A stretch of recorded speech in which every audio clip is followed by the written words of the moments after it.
All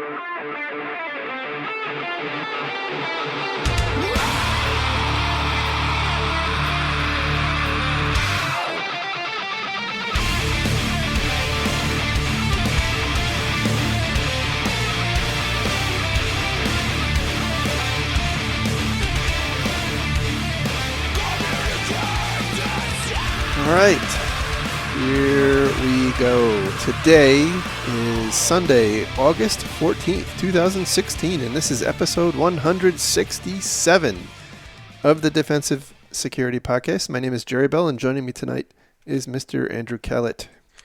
Good evening, Jerry. I have missed you. It's been so long. It's been way too long, and I am sincerely sorry for that. It's all my fault, and here we go. Partially my fault too, but you know the true reality is that we have full-time day jobs that sometimes get really crazy, and yeah, this is sadly one of those things that gets backburnered when we have crises afoot. That's right, and it sucks, and we're sorry, but that's the sad reality of the situation. Unless someone wants to pay us each, I don't know, $250 a year to just podcast. Hey, I'm game. Then we give you a show a day. That's I'm down with that. All right, so yes, it's great to be back, and we certainly are going to try to be more on schedule, but no promises. Can't always plan around the cybers. So before we get started, the thoughts and opinions we have on this podcast are ours and do not represent those of our employer. So I guess getting into some stories. Our first story tonight comes from CSO Online, and the title here is, if I can get up there, report only 3% of U.S. companies pay attackers after ransomware infections. So there was a survey done of, quote, hundreds of senior executives at different companies around the world, and they consolidated the results, so you have to take things with a grain of salt. But basically, in the U.S., as the headline says, very few organizations end up paying for a ransom, but that stands in stark contrast to other countries around the world where the payment rate is much higher. Now, I thought it was really fascinating, and the reason I wanted to talk about this is the allegation here, and it's hard to tell if this is causal or not, is that allegedly in other countries, the level of employees who are falling for these ransomware, or at least impacted by ransomware attacks, tend to be much higher in the organization. And so the higher up in the organization someone that's impacted, the more likely the organization is to pay. And so in other countries outside of the U.S., it's much more common for executive type people to be impacted and then pay. And they also point out that the larger the organization, the more they end up having to pay. And it's not entirely clear to me exactly why that is.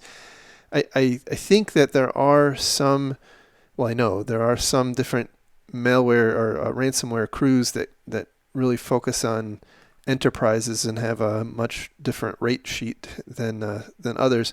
But I don't know if in other cases it's just a matter of the sheer number of PCs that were infected drives the overall cost up. So I've not ever gotten a satisfactory view on that. Yeah, it makes you wonder how scientific the survey is, but some interesting stats here too. Globally, they're alleging 40% of organizations pay ransom, and they break that down to 75% of enterprise victims paid up in Canada, 58% in the UK, and 22% in Germany. Here we're at in the US we're at 4%. I don't know. There could be all sorts of cultural implications. There could be all sorts of reasons for that difference. I do think we are at the leading edge of this, though. I think it's going to get much worse before it gets better. And I think, we saw an article the other day of something we predicted a little tongue-in-cheek, that organizations are now starting to stockpile Bitcoin to pay ransomware. Yep. which I thought was pretty funny. Next up, there will be the Bitcoin ATM in the lobby, as Uh, predicted on this show. that's right. That's right. There was one other thing in here that I thought was interesting too, which was a couple of stats on how ransomware entered the organization and what type of machine. Email link was 31%, so a link in an email people would click on. An email attachment was 28%. So again, email is nearly 60% of our infection vector, which is pretty interesting. And then websites or other or application other than email or social media was 24%. So probably banner ads. I would banner ads or Trojan yeah, downloads. I bet. malvertising and such. Yeah, Yep. absolutely. And then interestingly, physical location, desktop computer 49%, laptop computer 36%. So I merged those two together as an endpoint machine in my mind, Yes. which is basically 85%, which makes a lot of sense because that's folks interacting with those sorts of vectors. They're interacting with email, they're interacting with websites, that sort of thing, as opposed to servers or smartphone or tablets, which were 5 and 4% respectively. So again, this is an interactive attack at an endpoint, just confirming a lot of what we've seen before. And we'll see. We'll see. I think that a lot of the ransomware gangs are now pivoting to really focus on corporate in around the world and in the U.S. So this 3% stat, also how do you know how true that is? How do you know that people aren't answering the way they're supposed to be answering? Yeah, I'll tell you the first thought came into my mind when I said that is I wonder if the results of the survey have as much to do with the honesty of different cultures as it That does could with be, anything else. or a related aspect of the perceived shame of paying a ransom in different cultures. Yeah. Yep. The U.S. has always been the we never negotiate with kidnappers, right? Kind of thing. I don't know.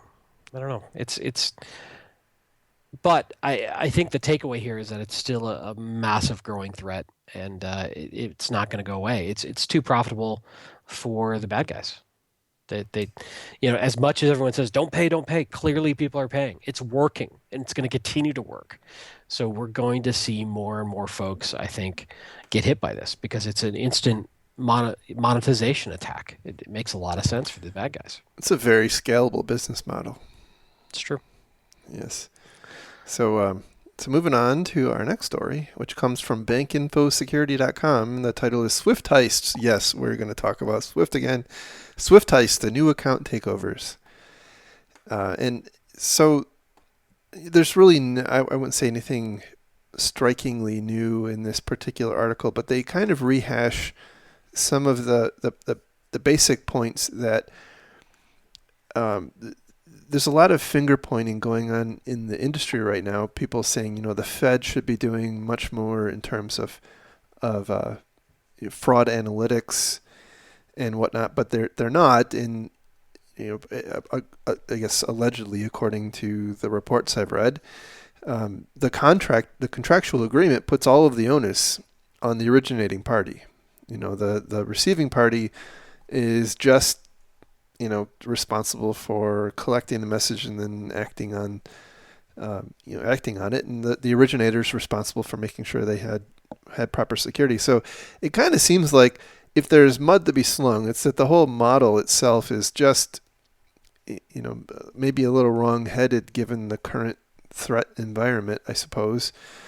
And so from that perspective, it's interesting that there's so much heat and whatnot being thrown at the Federal Reserve Bank to do more when that's not. I'm trying to come up with a good analogy, right? But if you pay someone to mow your lawn, do you strong arm them because they didn't trim your hedges too, or for the same price? Well, this is the fundamental problem here when we've got all these interconnected systems and liability and security issues. Who owns it, right? And Yeah. there's a couple takeaways I get for this. One, it reminds me very much of a customer and MSSP relationship in some ways, where a customer may hire an MSSP to, I don't know, run their IPS or run their firewalls or manage their firewalls or whatnot. And at the end of the day, that MSSP is managing. Let's just pick on firewalls for a minute. Managing those firewall policies for that customer and implementing the changes the customer is asking for. Now, is that MSSP on the hook for smart and wise changes? And does that MSSP Yeah. now own all liability associated with that customer being hacked? No, of course not. Right. But that's sort of that, functional problem here where, and one of the guys in this particular article talks about if Bangladesh Bank starts suing the Fed, they should really take a long, hard look at their contract. And I think that's true. But how many people actually look at it and understand what the contract says and where the liability lies, especially across many different cultures and many different countries who look at these things very differently than what maybe normal Western or United States business practice that just is ingrained into our heads may be very foreign to a lot of other countries potentially, and vice versa. They may have concepts and things that are just the common law, common sense stuff that is very foreign to us. It starts to get very, very sticky. Right. The other thing that I looked at, and this is something that's kind of come up on the Twitters recently, is so there's not a lot of real hardcore security around Swift, basically at a centralized level, and that Swift has basically said, hey, we trust the originators. And whether or not that's right or wrong, I think it's a great example of something that we've talked about a lot, which is that there is no perfect solution. When you start balancing all the business costs and risks together. And so I'm sure Swift is not naive or stupid. I'm sure that they had folks who said to them, hey, we should probably increase the security here or that there. And I would wager that the executives and the folks who made that decision looked at the costs involved and said, too expensive, it's not worth it. We'll take the risk. Yeah. And in general, you might argue that it was a correct risk to take. For how many years? Swift has been operating for dozens of years without this issue. Right. So it is, that money that would have been spent on security went to something else. Now, was that the right call? Well, in retrospect, it's easy to say, well, look how badly they were hurt over this. Maybe we'll see. But at the time, kind of like the Challenger situation, right, where they hadn't been burnt yet. This hadn't been a problem. So businesses are constantly trying to weigh this. How much do I invest? Money, people, convenience, efficiency, business process into security versus other areas of business. Yeah, it's always worked before, so what would make us think it's going to fail tomorrow?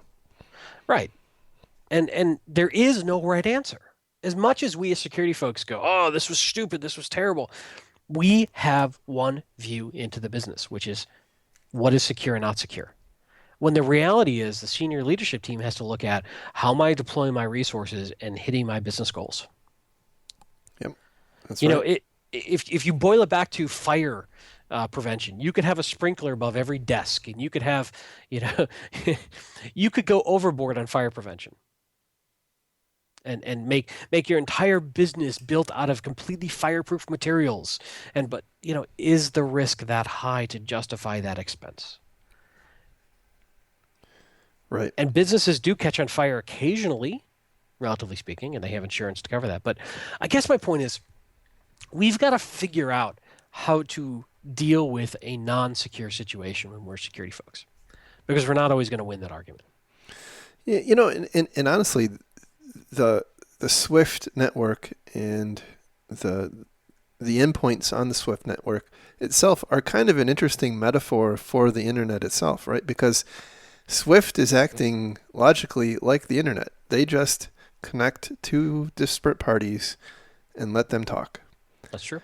And they don't apparently really do anything in terms of assurance. I mean, it's intended to be kind of a limited access network. Like not everybody can get on there and whatever. But at the end of the day, it's kind of the model's kind of like trusting that some other party on the internet is relying on your security I should say, offloading your security to some other party, that you don't have any visibility into. And so it just, again, it seems like the entire model behind this concept is not it's not really well thought out at a macro level. And they talk about in here in the article how they see some parallels to the business email compromise scams from the 2000s, where we had lots of small companies being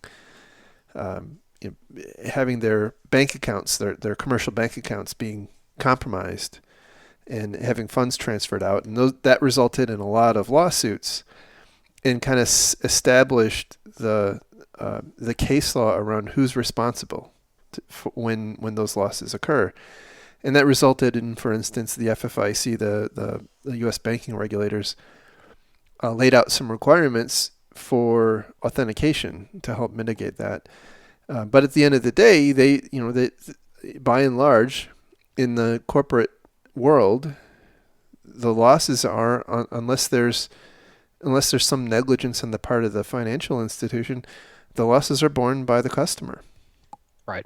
And so, what their point here is that if these things are adjudicated in U.S. courts, it's quite likely that you'll end up seeing similar kinds of results, which, kind of playing that back, says that the originators, all else being equal, right? The originators are going to have to up their game and not look to the recipients of the messages to look for fraud. So or SWIFT is going to have to start mandating very specific security controls that all the originators have to use to participate.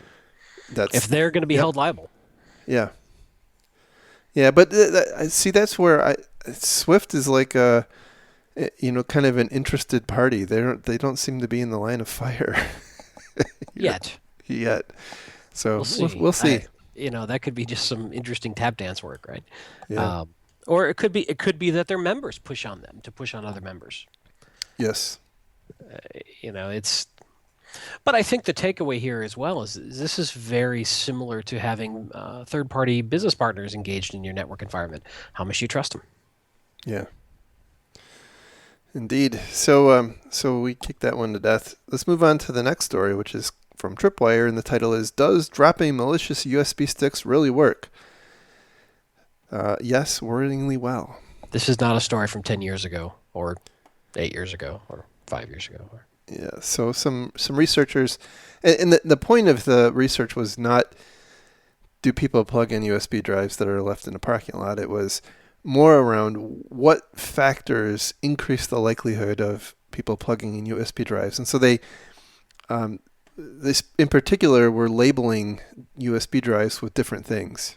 So, for instance, they had some of them labeled with a return name and address, and some of them didn't have any label on them, and some of them were labeled with the word exams, and some said confidential, and some said keys, and then they planted a HTML file on the USB drive. So when they opened it up, the operators of the survey could actually see that someone, assuming their computer was connected to the internet, had plugged it in and opened it, and then it offered a little survey in return for a gift card, which apparently some people did take up. I find that interesting too. But the number one label that got over half of people to open plug it in and open a file was the word keys. And I still think, NSA backup, please return to East Snowden if found, would be way superior. Super secret stuff here. Yeah. So anyway, point is, people are still very, very curious when they find USB drives. They're going to plug it in if they can. They're going to click on all of the things, and this is still a problem. It didn't go away. Well, and what's interesting that I'm glad this article points out is a lot of people say, well, I've got software running on my desktops that doesn't allow you to plug a USB drive in. and it just disables it, so we're fine. Well, here's the thing. Attackers have figured out a way around that now. So Yes. keep in mind, a USB is universal. So your keyboards also plug into those ports. So that software that is blocking use of that drive can't also block use of a keyboard, or your keyboard wouldn't work. So what they've done is basically spoofed that USB stick is actually a keyboard to the system. So a human interface device basically is what it's called technically. And so when you plug that stick in, instead of it being a drive, it's a keyboard that sends basically a series of keyboard commands, just like keystrokes, that in essence can do whatever it is they want them to do: build a reverse shell, load an account, whatever it is. So even if you've got that software that's blocking USBs from being utilized in your environment, you can't shut that off as easily. Exactly. So that's an interesting attack vector to keep in mind, and maybe epoxy is your best solution at that point. Yeah, I was having a Twitter discussion with someone the other day. There's a company that sells little USB port blockers that has a magnetic key that you have to use to pull the blocker out. So I thought that's pretty cool. But at the end of the day, if a user really wants to do it, they're going to do it. Oh yeah, absolutely. So maybe we need to consider some other technology. Maybe a little micro VM that encapsulates the USB ports, or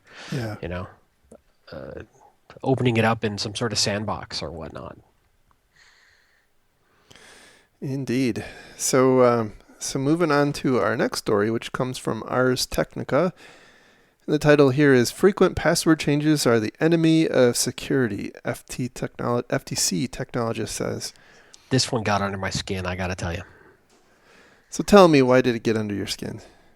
Well, do you want to give a recap of the story first? Yes. Okay. So this new professor, this new hire, I guess, she's the chief technology at the FTC, came in and noticed that the FTC is tweeting. There we go. Man, I'm getting old. Wow. Yes, you are. Yeah, I'm feeling it. That the oft parroted advice about changing your password. And I think, in fact, they mentioned that you should change your password every 60 days, and it should be, super hard to guess, and blah blah blah. And so this new chief technologist came in and said, this doesn't seem right, and so she kind of started crossing swords with the establishment within the FTC, trying to contest that, and they apparently seemed receptive to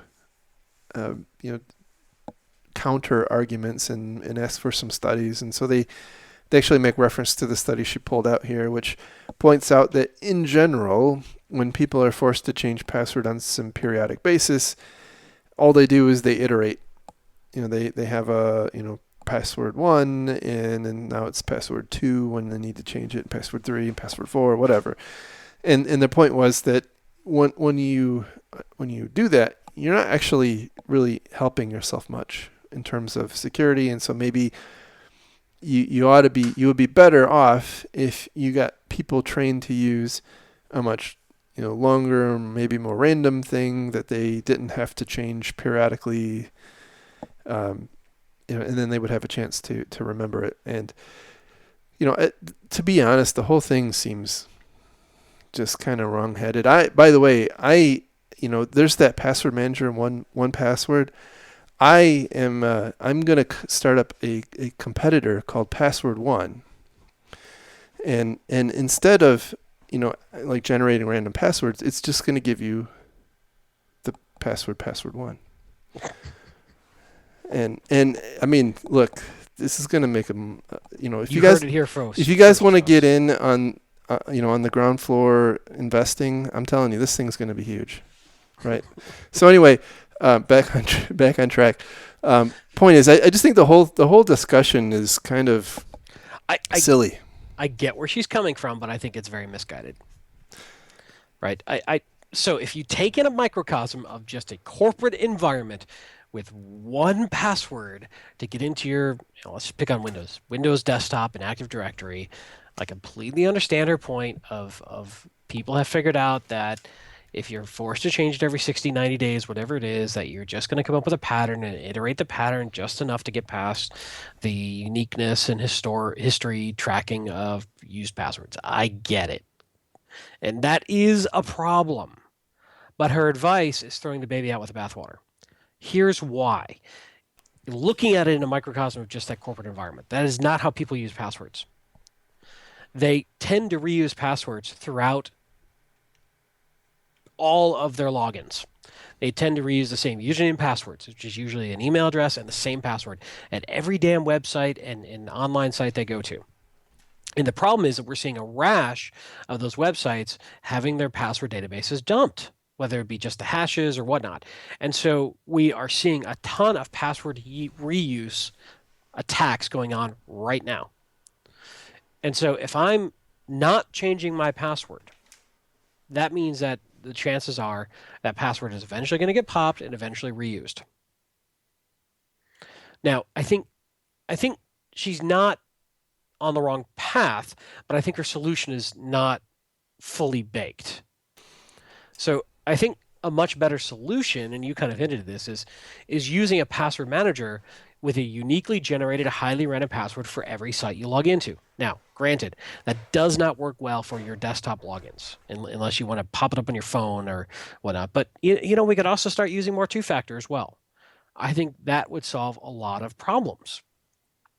And it lessens the consequences of a password database gets popped. I think at this point we have to assume a password is going to get popped.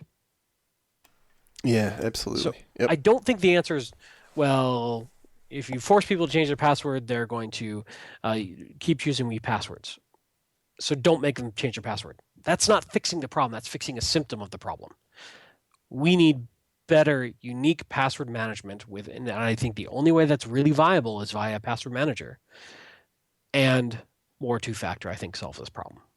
But I think it's really dangerous advice for the average home user to hear, don't bother changing your password on a regular basis. Yeah, especially if you're using that password everywhere. Right. Yeah. I completely agree.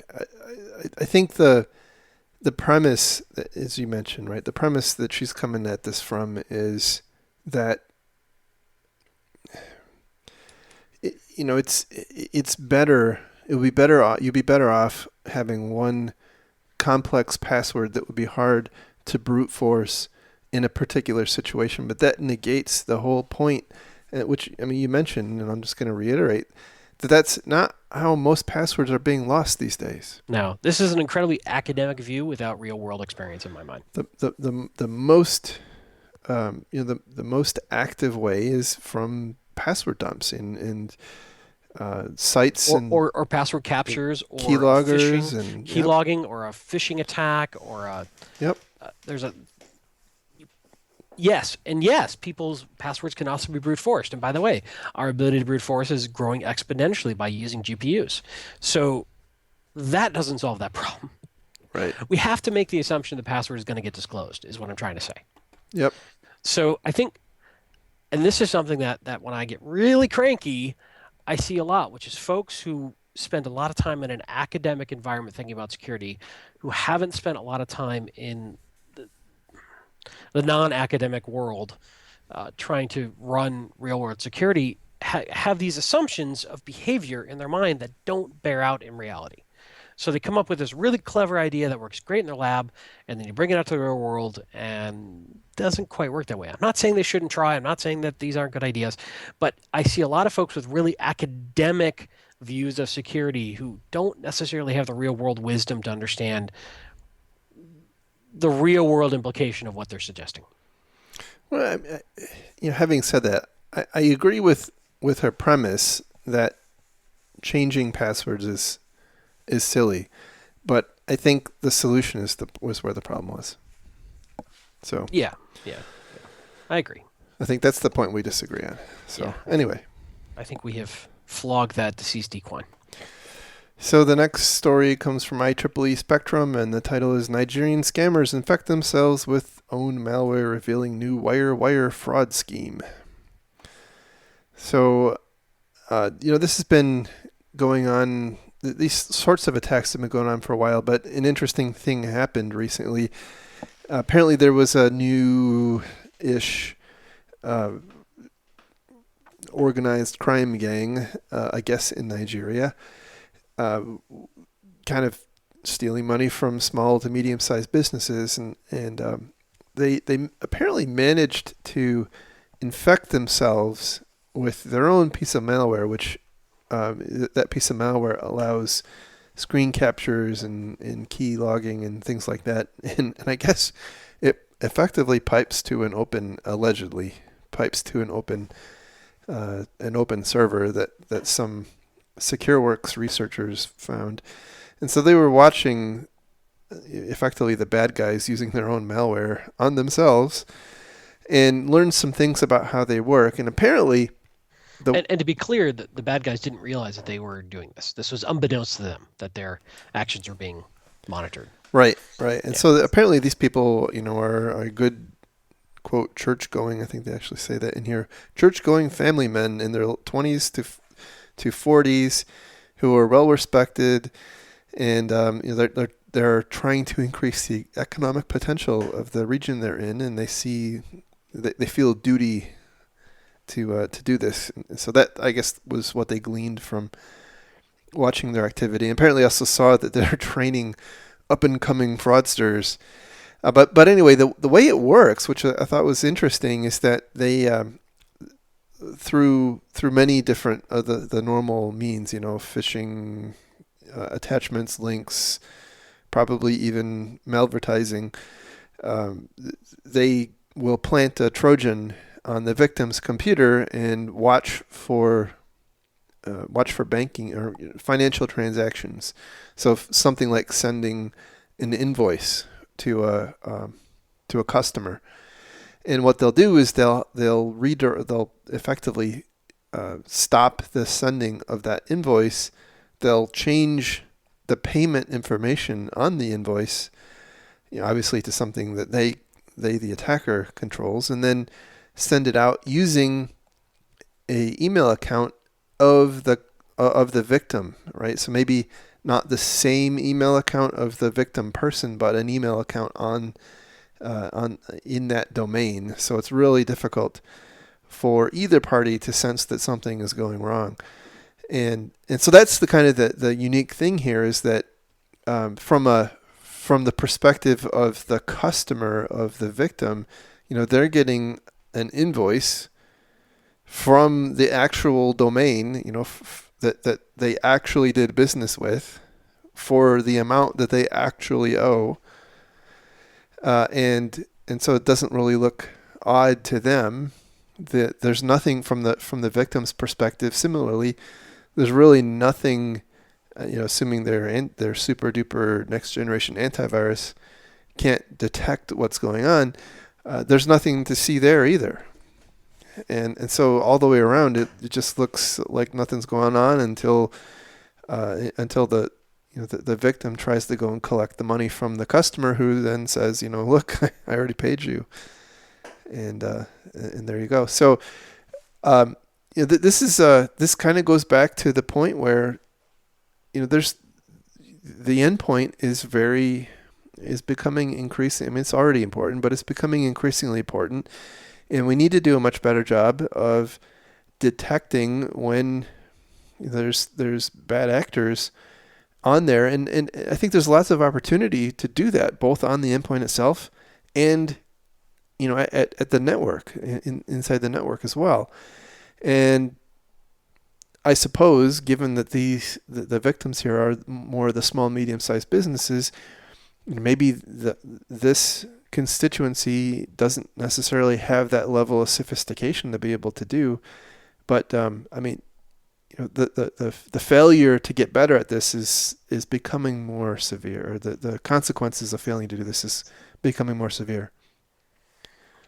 Yeah, certainly. And somewhat aside, I remember reading a couple years ago when Nigerian 419 scams started to get pretty big, that there was an interesting sort of cultural impact of this. That the reason I read, and take this with a grain of salt, is that Nigeria is such a hotbed for these sorts of scams is culturally, as I recall reading, that a lot of folks in Nigeria feel that the West doesn't deserve all the riches we have, and that this is actually a noble endeavor to bring money into their country and to feed their people and to enriching themselves to a level of sustenance that they can live by taking money away from rich people in the West. So, they see this as a job, as a normal everyday job of how they survive, just like we would see, going to the office every day. It's interesting. So it makes me wonder that, in this article they talked about how it was reported to the Nigeria Financial Crimes Division, and I remember reading, again, take this with a grain of salt because I can't find the research now, but the amount of money that these sorts of scams brought into Nigeria was a reasonably impressive amount of money that it makes you wonder how aggressive their financial crimes group is really going to be against this sort of thing.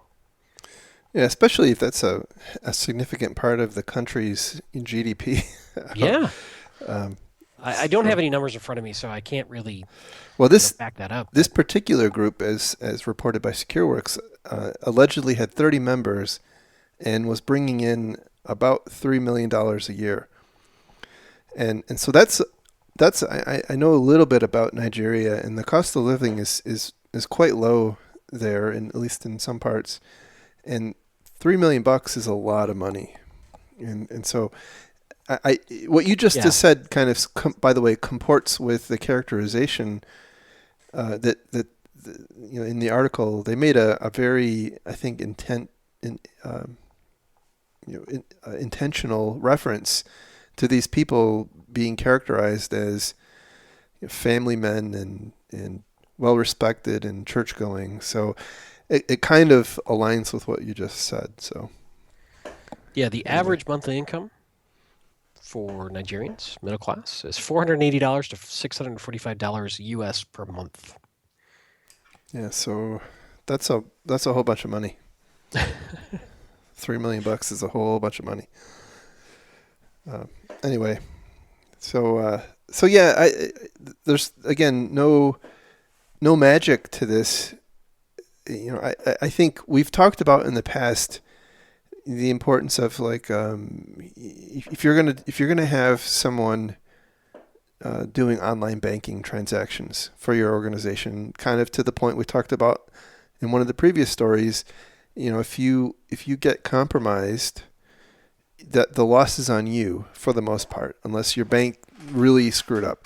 The loss is going to be on you, and I think the point here is that maybe, as we've talked about in the past, you really need to do something to protect those computers, whether that's isolate them, dedicate them to that purpose.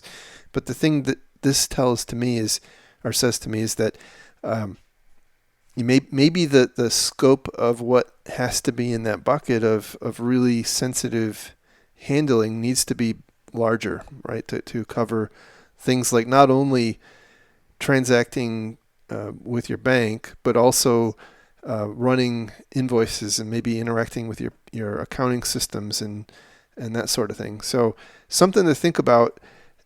Again, there is no silver bullet here. I mean, there just isn't a technology that's going to keep all this crap off. And so you got to think, that doesn't mean, by the way, that you can't do it, right? If it's not plugged into the network, or if it's on an isolated VLAN, or if you design something well, or has a virtual desktop that's rebuilt every day from a known good image. Right. There are solutions, but it's not a blinky cost something. It's not a blinky box thing that agent that you install. It's like fundamental architecture design points.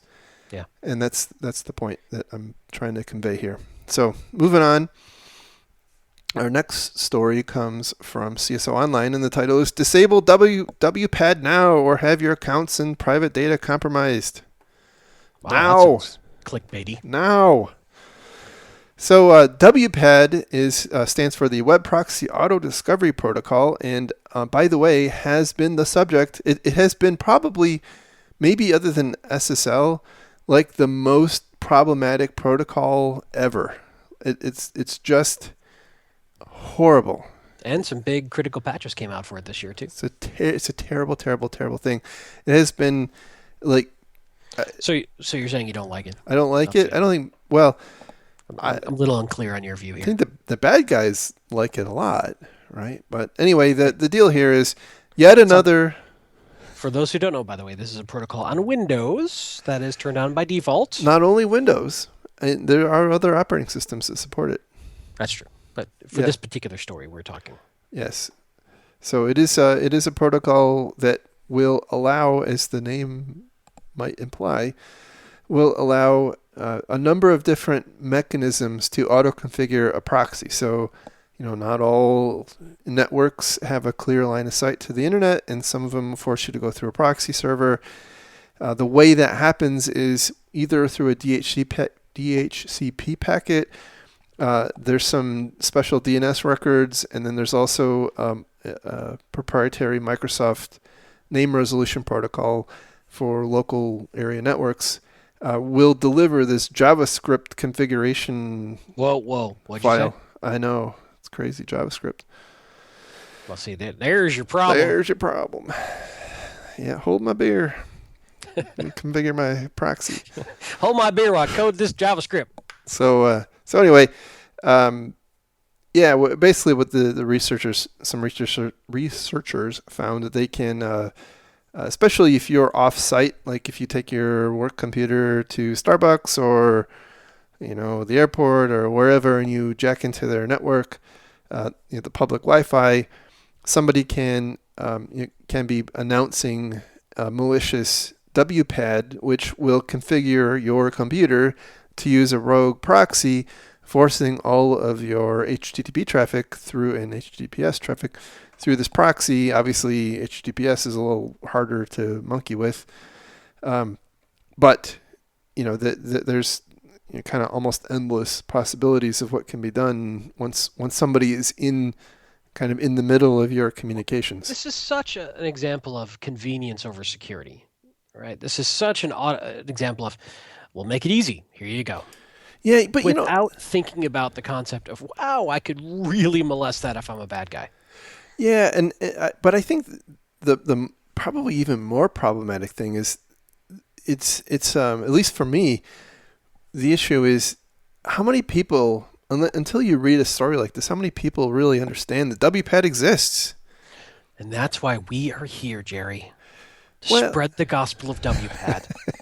But that's the point, how many other... And the path to damnation, it will take you down. How many other things like WPAD are hiding in the bushes, right? No, you're right. And in all honesty, to be serious, this is why folks like CIS publish hardening guides and best practices and such that are really handy for this sort of thing. I don't know if WPAD's turned off, but I've been doing a lot of baseline configuration work lately, and based on a bunch of CSI stuff. And if you go through and look at all the stuff CSI recommends on level 1 and level 2, as an example, there are other, NIST has some stuff out there, and DISA has some stuff out there. But if you look at the recommendations coming out of these organizations, if you follow them, it does turn off a lot of this stuff. Yeah. Yep. Or configures it more securely. But if you come, fresh out of the box and not, yeah, absolutely. And especially, and here's the challenge for a lot of those folks who are making decisions, whether they know it or not, to leave this stuff on or off. They're sysadmins. They're not security guys. And they may be awesome sysadmins. They may know how to run Windows or whatever a hell of a lot better than I ever will, but they don't necessarily, and haven't spent a lot of their career looking at the security implication of this stuff. They look at, hey, what's the most efficient way for me to run Windows with my limited resources and budget and keep everybody happy? So it's really tough to expect those guys to know this kind of stuff. Yeah. And, at the end of the day, that's where we really have to be a lot more cooperative with our admin teams. Yep. Absolutely. And not come across as Chicken Little either. I honestly think one of the major problems we have just fundamentally in IT right now that's manifesting itself in IT security is just a lack of creativity on the part of architects and sysadmins in understanding how things can go wrong. And look, it's but part of the problem is just to interrupt you because I'm a rude bastard. A couple of things from that. Bastard. Yeah, it's true. One, and we were talking about this on Twitter. We don't share information well for lots of reasons. Most of them are ethics or confidentiality reasons of ways we're getting popped. And two, it's really tough to come into an organization and say, you can't do it that way because this may happen. Right? That's a really tough way to have an argument of because things are changing so rapidly. If we came back to how you architect a building and you look at the engineering loads on a building, it's a very predictable set of circumstances that says if you don't put this amount of capability for shear load here and support load there, this will collapse. That's really easy to explain. It's really hard to say to a sysadmin, well, if a bad guy were to do this, this, and this in this way, then this may happen. Right. Yep. It's a lot easier to say, wow, this just happened to that company and we don't want it to happen to us. That's a lot easier. But that situation where people can open the kimono and share exactly how they get popped is relatively rare. Yeah. So then we go back to researchers giving talks at cons about how something could possibly be abused. And then we go back to the conversation we were having earlier of, well, there's 1,000 different ways something may be abused. How do you prioritize and which ones do you do? I don't know. It's a complicated problem. But I do think that the approach of adopting a baseline like CIS is it's kind of a broad brush to address a lot of those things rather than trying to hit on each one individually. Because, I mean, you have limited bandwidth to be able to do that. So anyway, the other interesting thing I thought was, most people might think, aha, we require a VPN. And so if I go to a Starbucks, I just fire up my, my VPN and I'm good. Well, sure, that solves everything. As they found out, apparently a lot of VPNs actually don't clear the proxy settings, and so after you fire your VPN up, you could very well still be proxying your web traffic through the rogue proxy, even though you have VPN. So that's a feature. Put that in your pipe and smoke it. All right. WPAD's bad. That's what we're learning here. Yep. And I predict that will be not the last bad thing with WPAD. So there was another one, I think it was a couple of months ago, where all of the GTLD things were causing big problems because, as I mentioned, the WPAD configuration file can come from DNS, and so there, it keeps trying higher and higher delegations. I was talking to a buddy who's was working in a security group for a pretty big company, and they had just gotten a bunch of monitoring turned up, and they were seeing all this weird ass traffic going to something they couldn't figure out. It turned out it was if you have, I can't remember all the details that he was telling me, but if you have some settings turned on, Windows will go to this default address based on your TLD looking for the proxy. Yep, that's WPAD. Yeah, and they were freaking out. Because apparently, I think it was something like it was looking to, if they were called foo.com, it was just going to basically, I don't know, like proxy.foo.com or something, and somehow or other was ending up at a CDN that was hosting one of their marketing websites. Right. And so they're thinking this was some sort of exfiltration of data or some crazy shit like that. I was like, well, I don't know if that's just a feature. Go turn that off, you'll be fine. Indeed. So it's being helpful. Yeah. So the last story for tonight comes from Fortune, and there's a lot of different articles here. This is related to Delta. So for those probably anywhere in the world. Let me start by saying I'm not trying to pick on Delta because I have a lot of friends who work at Delta, but there's an interesting takeaway I do want to talk about here. Sure. So Delta had a pretty significant outage. I think it was a week ago on Monday. In the middle of the night, they had a fire in one of their electrical systems. And, obviously they have, being Delta, they've spent a considerable amount of money, and they've reminded us in the public how much money they have spent on disaster recovery and failover capabilities. But unfortunately, when they failed over, when their their main power feed failed, apparently I think it was 300 of their, I want to say it was 300 of their servers were not on the backup power system, and so they didn't come up. But the ones that did had a reliance on those that didn't come up, and so the short end, there's obviously not a ton of details because this is all proprietary stuff.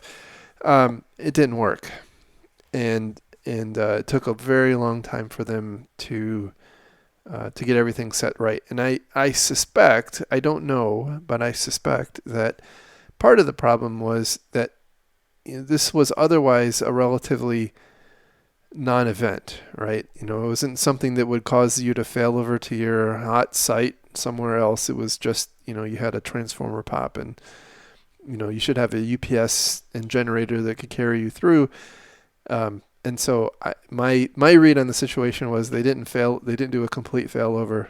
This is just Jerry's take, so it could be wrong. But they tried to ride out with their main production environment, and things got hosed up, and it was all too late, and then they had to unhose things. Yeah, I certainly have had some off-the-record conversations with a couple of my friends in Delta, and I don't want to violate any confidences there. But, the takeaway for me is we have these DR situations that this is a great example of, my understanding of Delta is they're triple redundant in theory, but in practice they weren't. They ran into a failure condition of some variety, and I don't know all the details, that something in the DR failover plan just didn't work. And so my takeaway is, because I see this at my own organization, other organizations I've worked at, we don't really do, and I say we, and in a generic sense, and I would say most organizations don't do a real hardcore DR test simulating real world. We have a lot of assumptions around our DR. And I'm starting to wonder if we should have our red teams start to come up with failure modes to test in production if we're really going to rely on our DR. Yeah, what wasn't Southwest? There was a. I think it was Southwest. Southwest went down. Yep. For a while they were running a DR test, as I recall. The airlines in general have had a really rough time of it. I mean, if you remember how many have gone through bankruptcy and how close they've been to going out of business, they've not had a lot of extra money. So, I mean, I don't know the tech spending of any of these organizations in general, but in general, the airline industry has not had a lot of money to spend on tech. So they've got a problem there that they've got a big technology debt eventually they're going to have to work out. But that whole industry has had so many bust and boom cycles, it's really tough for them to spend that money. Yeah. But in general, I mean, how much do you trust your DR? If it really, really, really matters, you want to make sure it works. It kind of goes back to the concept of chaos monkey. And I don't know that we do full DR tests very often in our organizations where we simulate a lot. It's sort of like a really small, isolated pen test against one part of our organization. It doesn't simulate the real world. Yeah. I'm absolutely a firm believer in the chaos monkey, but the chaos monkey doesn't work very well in a legacy environment where, in this particular article, they talk about how there's highly customized or tailored, customized might not be the right word, right? But highly tailored systems in place. These are not like commodity systems to handle the volume of transactions that they're handling here. And I suspect if someone were to start over, and fresh, maybe they could come up with something that was much more resilient. And I've seen a lot of people talking about the spending thing, and there's been a lot of, like you mentioned, a lot of profit problems and whatnot, consolidation and changes and whatnot in the airline industry. But I think they do spend a ton of money on IT, and the CIO of Delta kind of went on on air and said as much. I mean, to be honest, it sounds like the cause here may be a lot more pedestrian than just underspending, and it may be, oops, we didn't plug that thing into the right port. Could be. Hopefully we'll know more. Hopefully, it would be awesome if Delta published the full breakdown of what went wrong. I don't know if they will, and they're certainly not obligated to, but I think we could learn from it. But the takeaway for me is I don't think that our DR tests are really replicative of the real world failures, where you get a partial failure, you're partial degraded, or I don't know. I think it'd be better to do more robust, full-on DR testing if you really believe in your DR, and have red team folks come up with weird DR things to try that could happen in the real world, as opposed to this very theoretical, light DR tests that we typically do as organizations. Right. Yeah. And you're right. And I think the fundamental problem that is pointed out here is you don't know that things aren't plugged into the right power port until you try to actually turn the power off. True. And then, would you rather know that in a planned DR test in the middle of the night when you've got, or would you rather it happen in the real world at the bad possible time? Right. Or worst possible time. So I don't know. This is the risk you always run, right? It's also like doing really hardcore pen testing. It runs a risk of breaking a server, but would you rather find that before the bad guys do? Yeah. Look, you run tough. a risk either way. You run a risk either way. You either run a risk of not doing aggressive testing and not knowing about it until something like this happens, or you run the risk of, with aggressive testing, of breaking yourself on your own.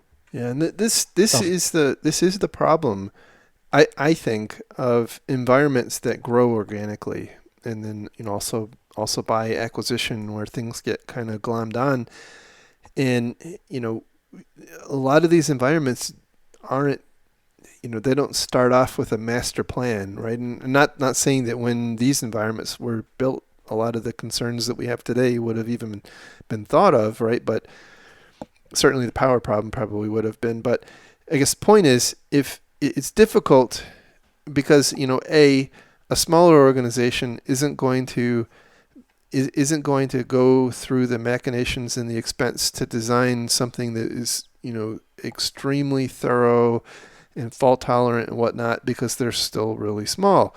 But at the same time, as you grow and grow and grow, it becomes much, much harder to take a step back and and redo things the right way. Indeed. And so we end up we're constantly in this state of, we wish we could do it differently. If we had it to do all over again, we would design it much differently, but you almost never get that chance. Yeah, and it rarely makes fiscal sense either, unless you're moving to a brand new data center, or, we had that opportunity, you and I, once when we moved to a brand new headquarters. We got to build a whole new everything from the ground up for the most part. Yeah. But that's rare. That's really rare. Right. And also very cost prohibitive for a lot of companies. Yes. That was a .com thing. yeah, that was the late 90s, early 2000s sort of crazy spending days. Yeah. So anyway, anything else you wanted to say about the story? No, I think we're good. I did want to, if we want to move on, I had one other thing. Go ahead. Want to give a shout out to O'Reilly. They got a conference coming up in New York, the Defensive Security Conference. No relation to our show, just pure coincidence. However, purely coincidence. As far as we know.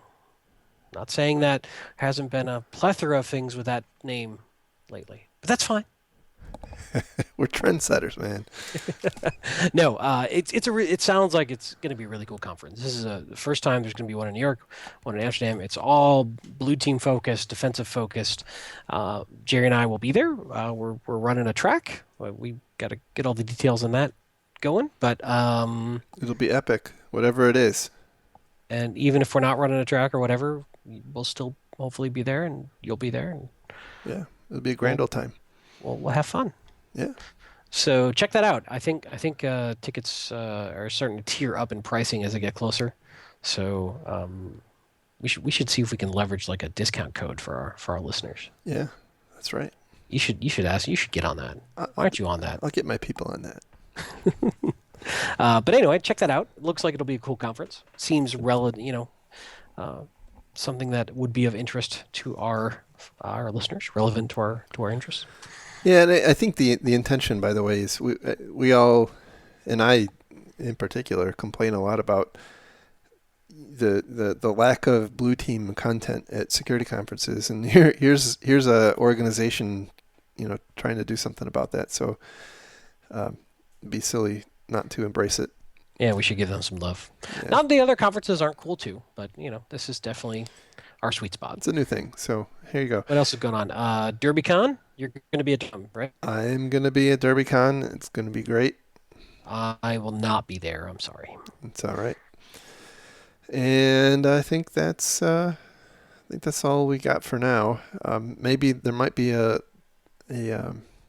besides Atlanta, but that's a little iffy right now, I think. So if we hear more about that, we'll make comments. And I guess with that, we'll talk again next week. If you like the show, give us some love on iTunes, and we'll promise, well, to the extent we can, that we'll try to be more regular here.